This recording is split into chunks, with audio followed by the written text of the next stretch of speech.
AEW President Tony Khan comments on WWE counter-programming major AEW events, and did WWE accidentally spoil a major angle that took place this past weekend at NXT No Mercy? All this and more in this news update.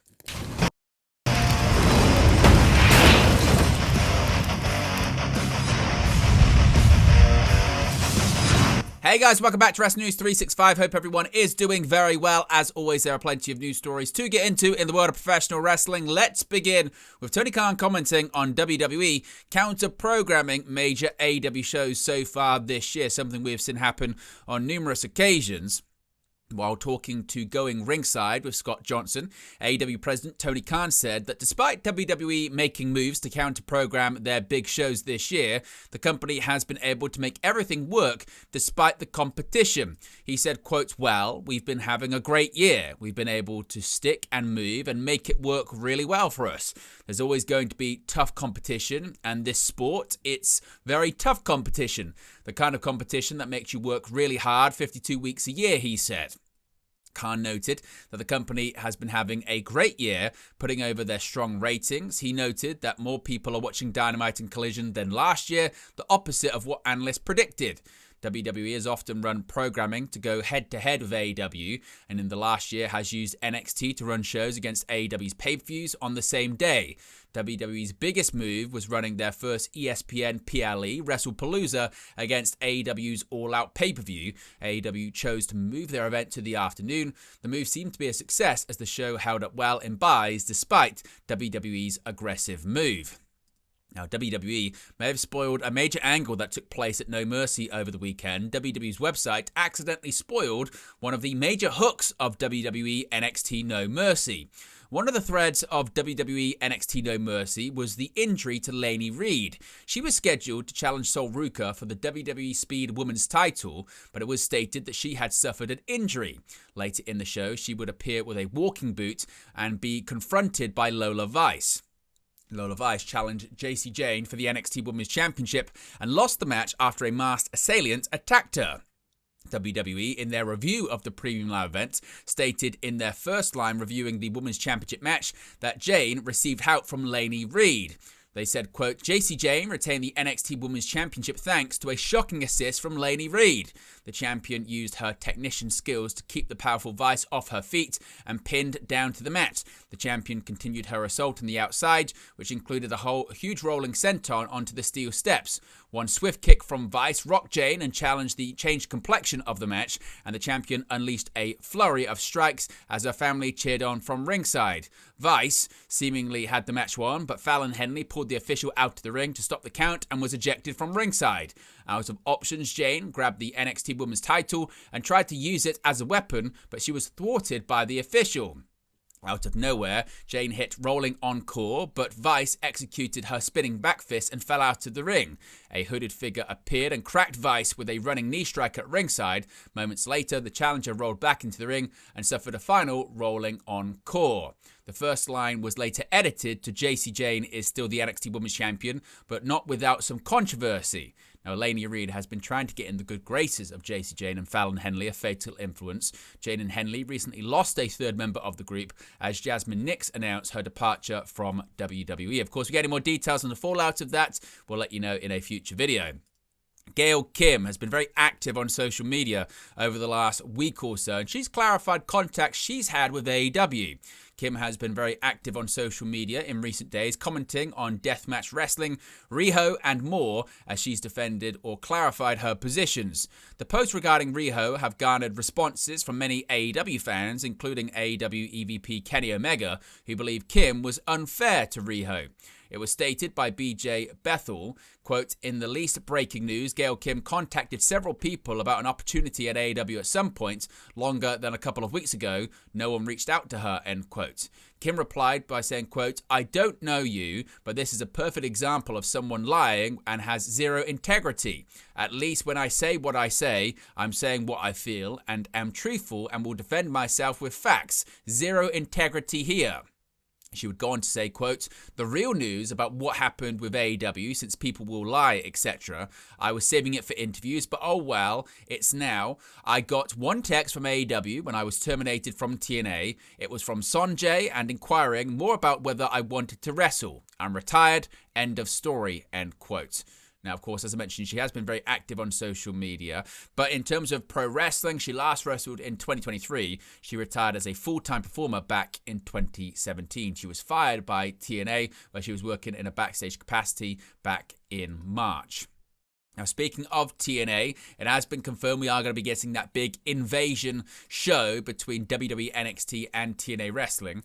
Nearly a quarter of a century following the WWE vs WCW Invasion pay-per-view event in 2001, the concept and name is returning, though not in the form of a big pay-per-view event, and instead on Tuesday, October 7th edition of Weekly NXT. Following the recent TNA invasion of NXT after months of crossovers following the deal sparked between WWE and TNA, this show will be billed under the NXT vs TNA Invasion banner. NXT General Manager Ava announced at the NXT No Mercy PLE over the weekend that the Invasion show would feature 2 Survivor Series style 5-on-5 elimination tag team matches across both the men's and women's divisions of NXT and TNA. Also announced is a title versus title match between NXT Tag Team Champions Dark State and TNA World Tag Team Champions The Hardys. Now, in terms of the teams, we've got some information on that as well. The post No Mercy edition of NXT on the CW is scheduled for September 30th. Advertised for it is NXT General Manager Ava and TNA Director of Authority Santino Marella picking their invasion teams. On Tuesday, October 7th, NXT and TNA are presenting Invasion, and there'll be 2 Survivor Series style matches, one for the men and one for the women. Marella and Ava are going to pick the talents for their respective NXT versus TNA teams. Now, speaking of TNA and the NXT crossover, it looks like an NXT wrestler suffered an injury at a TNA Impact television taping. Rich Holland was injured at Saturday's TNA TV taping in Edmonton, Alberta, Canada. Holland was wrestling Moose on the show, but the match was stopped early after it appeared Holland injured his ankle. He was not putting any weight on his left leg as he was being helped to the back. Now, of course, Holland has been appearing on NXT programming. On Sunday, Brian Alvarez provided an update on the situation, writing on X, quote, "Ridge Holland injury is legit. They believe it is his foot, but won't know more until he's evaluated this week. All the best to him." Now, Holland had wrestled the night before at Victory Road in a loss to Mike Santana. Now, Dominic Mysterio, his next challenger for the AAA Mega Championship, has been confirmed over the weekend. Dirty Dom has been a double champion since the September 12th Worlds Collide event, with the Intercontinental Champion defeating El Hijo del Vikingo to become the AAA Mega Champion. Dominic Mysterio's next AAA Mega title defense has been confirmed, with Dragon Lee set to challenge for the gold at the event on October 25th. Dragon Lee won a number 1 contenders match to earn his title shot, defeating El Grande Americano and former champion El Hijo del Vikingo in a 3-way bout during the September 27th AAA Alinzas show. Dominic Mysterio will now face him at the upcoming event. Now, an injury here in All Elite Wrestling confirmed by AEW President and CEO Tony Khan. Wanting to prove himself against an undefeated star, TNT champion Kyle Fletcher challenged Hologram to a title versus streak match on Wednesday's episode of AEW Dynamite. Due to an injury sustained by one of the competitors, though, the match was off the table. Amidst Saturday's broadcast of AEW Collision, Fletcher attacked Hologram backstage, forcing AEW officials to step in and pull the Proto Star off him. AEW commentator Tony Schiavone later reported that Hologram seemed to suffer a serious injury from the assault, and as a result, he'd be out of action for quite a long time. AEW President Tony Khan has since confirmed this to be the case on X. He said, quote, "After an unprovoked attack backstage at AEW Collision tonight by TNT champion Kyle Fletcher, Hologram has significant injuries. We're all cheering for Hologram and wishing him the best in his recovery. Sadly, Hologram likely is out for the rest of 2025. Now, in recent weeks, Hologram has experienced some glitches in his programming code due to a darker version of himself named El Clon overriding it. Reports suggest that former AAA Tag Team Champion Arez is portraying the El Clon character. However, given Hologram's new injury, it is unclear as to how or if AEW may utilize Arez moving forward. Of course, we get any more details on that, we'll let you know in a future video. Braun Strowman, a bit of an update on his pro wrestling future here. Braun Strowman says he wants to primarily focus on acting moving forward. Former WWE superstar Braun Strowman, whose real name is Adam Scherr, was released by WWE on May 2nd. For the time being, he's focused on projects outside of the squared circle that may be how things stay. During an interview with Collider, where he was promoting his upcoming role in Deathgasm 2, Gormageddon, the former WWE Universal Champion stated that he was semi-retired while discussing his scene in the movie, in which he was beating up extras who also happened to be professional wrestlers. Quote, "Oh, I gotta give it to the extras, the ones that gave their bodies up for me, because in my scene, I'm rough with these guys and they're all pro wrestlers and stuff on their side jobs and stuff.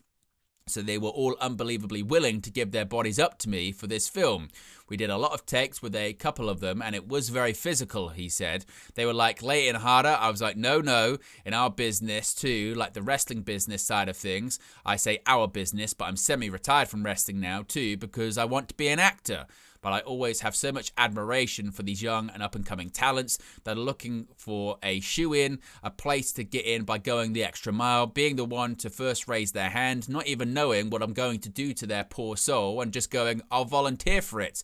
I was that kid at one point. I was doing that. I was the one going, I'll do it. I'll eat that. I'll go here. I'll do that. That's what gave me the opportunity to get where I am in life. So those are a lot of the unsung heroes too that are behind the scenes that no one ever knows about, and they never get credit for it. So that's big for me. Of course, Braun Strowman will be appearing as Strowman one more time on the USA Network as part of the upcoming series Everything on the Menu, which WWE is co-producing.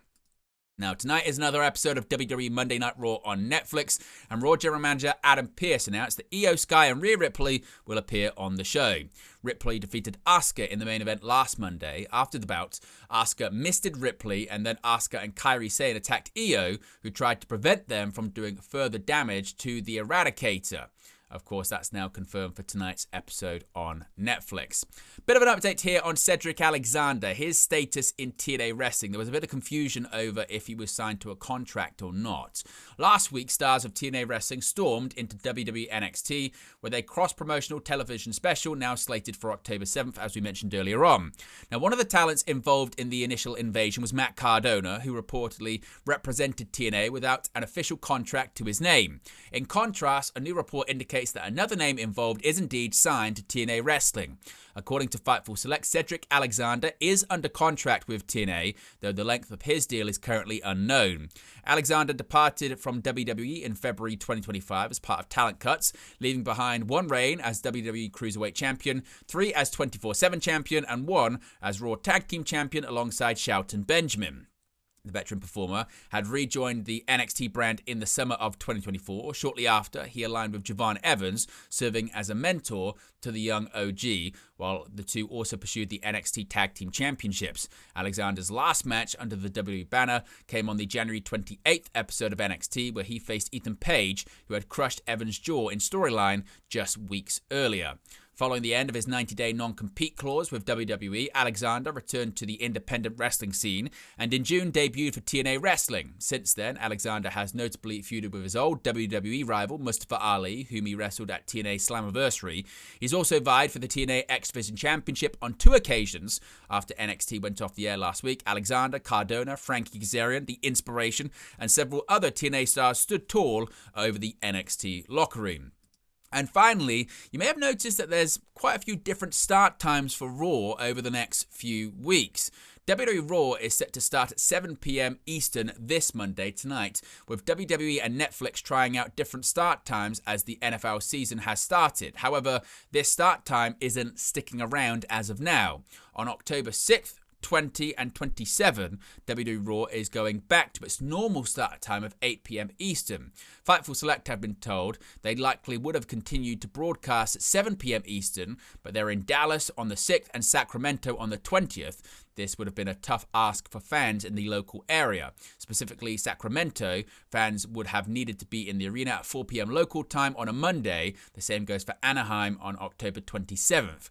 On October 13th, WWE will still be in Australia after Crown Jewel. The company has planned start times of 8 a.m. Eastern for the broadcast in Australia. Fightful have been told that WWE is evaluating the start time for the Boston and Madison Square Garden episodes of Raw that are taking place later on this year. But there you go, guys. Latest pro wrestling news for you. Be sure to smash a like on the like button. Be sure to subscribe, bottom right-hand corner. As always, let me know your thoughts in the comment section below, and I'll speak to you again very, very soon. Hey guys, thank you for watching, listening, streaming, or however you come across this video today. Be sure to click on the video on the right there to watch our next video, or click the bottom there to subscribe, or the bottom right-hand corner. Thank you very much, and I'll speak to you again very soon.